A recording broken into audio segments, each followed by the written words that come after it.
তো hello guys, তো আজকে আমি যাচ্ছি বিপত্তারিণী পুজো করতে। তো এই যে পুজোর ডালা এখানে আছে, ফুল, ধূপকাঠি, বেলপাতা সব কিছু 13 রকমের লাগে বলে সব কিছু এখানে গুছিয়ে নিয়েছি।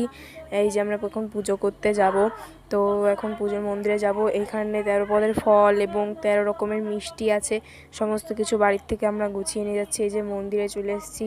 এইখানে মন্দিরে সমস্ত কিছু গোছানো হয়ে গেছে। এখানে যে লোকজন আছে, লোকজন সবাই বসে গেছে পুজোতে। এখন পুরোহিত এসছে। এই যে পুজোর মাঝখানে আমি একটুখানি ভিডিও বানাচ্ছি। এই যে আমার মামি বসে আছে এখানে। এই যে এখানে এখন আরতি হচ্ছিল, পুজোর প্রায় শেষ মুহূর্তে এটা এখন আরতি হচ্ছে এখানে। এরপরে বাড়ি এসে প্রসাদ খাচ্ছি। এখন বানানো হবে লুচি।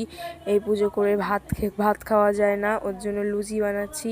এখানে আছে আলুর তরকারি বানানো হচ্ছে, এবং এই পাশে আছে আলুর তরকারির সঙ্গে হচ্ছে যে সুজি আছে এখানে, এবং এই যে লুচি কিছুগুলো ভাজা হয়ে গেছে, আর এই যে ভাজা লুচি, আর এই যে এই পাশে আরও একটা লুচি ভাজা হচ্ছে।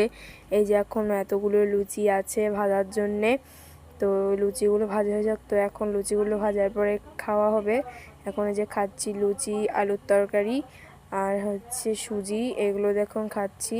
তো ভাত খাওয়া তো বাই, এরপরে অন্য একটা ব্লগে দেখা করছি তোমাদের সবার।